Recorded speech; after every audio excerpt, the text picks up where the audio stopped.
बिलासपुर में आयोजित कांग्रेस सरकार के 2 साल के कार्यक्रम को लेकर जयराम ठाकुर ने सरकार पर हमला बोलते हुए कहा कि प्रदेश सरकार ने 2 साल के कार्यकाल का जनाजा बिलासपुर में निकाला और पूरा प्रदेश इस पर हंस रहा है।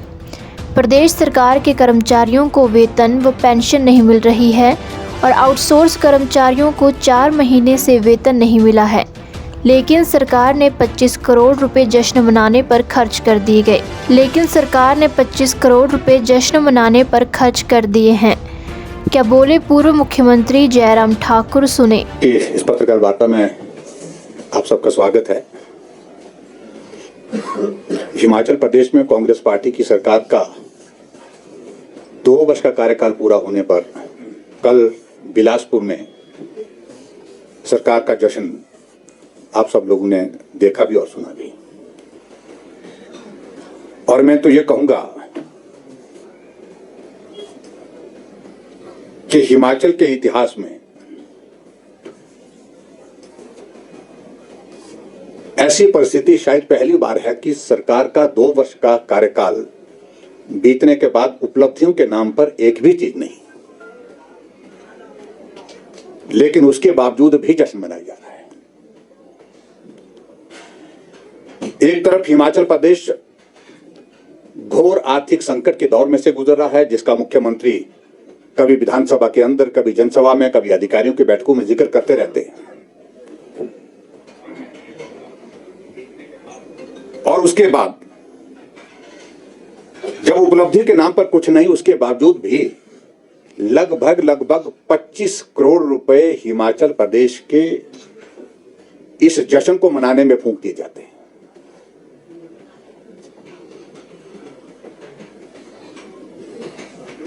पहले जश्न का स्वरूप कुछ और तरह का बनाया गया था।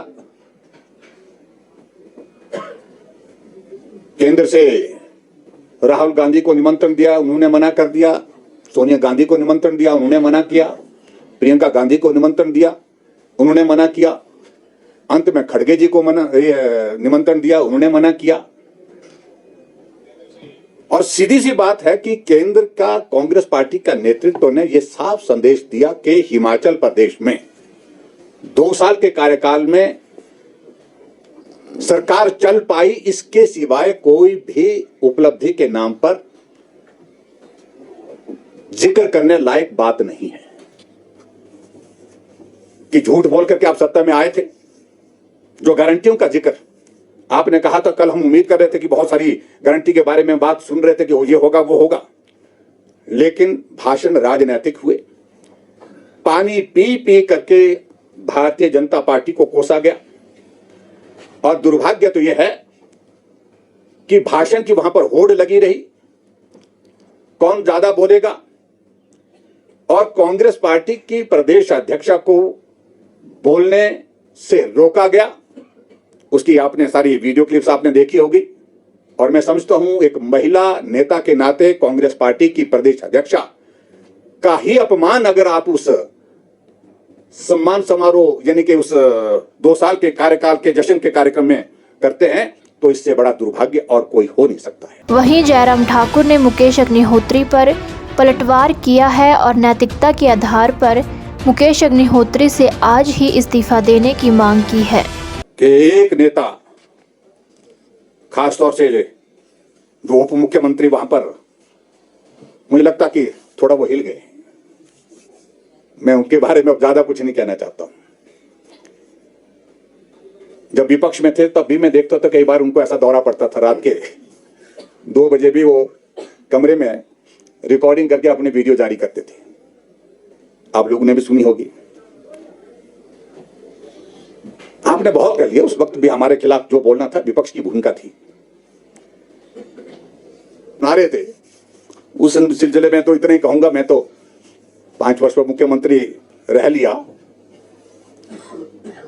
अब कई बार हटाने के लिए प्रयत्न करते रहे। जो साजिश षड्यंत्र आप निम्न स्तर तक, जहां तक जा सकते थे आप गए, लोएस्ट पॉइंट तक गया हुआ व्यक्ति। लेकिन उसके बावजूद भी हमने 5 साल का कार्यकाल पूरा भी किया और हिमाचल प्रदेश की जनता की सेवा भी की। आज भी लोग उन योजनाओं को याद करते हैं। लेकिन वो नंबरदार वाली जो बात है, मुझे लगता है कि उन पर फिर तो सारा पिंड मुक जाएगा, खत्म हो जाएगा, लेकिन मुझे लगता नहीं कि उनकी बारी आएगी। ये स्थिति मैं उन पर ही कहता हूं। और जिस तरह से अधिकारियों को वहां पर मंच पर से चीफ सेक्रेटरी, डीजीपी के बारे में टिप्पणी की गई, वो सरकार का एक आलम है कि एक सामने आईने में वो दिख रहा सारी चीजों। उसका मतलब क्या है कि फ्रस्ट्रेशन ही फ्रस्ट्रेशन है, भड़ास निकाली जारी है।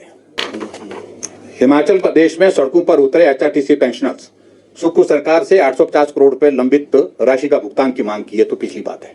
और जो पिछली बार जो है वो 12 नवंबर को शिमला एचआरटीसी द्वारा जो है प्रदर्शन किया, अभी तक नहीं मिली पेंशन। अगर नैतिकता है तो त्यागपत्र दें। और आज मेरी जानकारी के मुताबिक आज 12 दिसंबर है, एचआरटीसी की पेंशन आज डाली है। जहां हमने त्यागपत्र की बात कही है तो कल की डेट से उसको मान लिया जाए, और कल की डेट में वो पेंशन नहीं मिली थी, त्यागपत्र दे। हिमाचल से जुड़ी हर बड़ी अपडेट के लिए बने रहिए EWN24 news, choice of Himachal के साथ।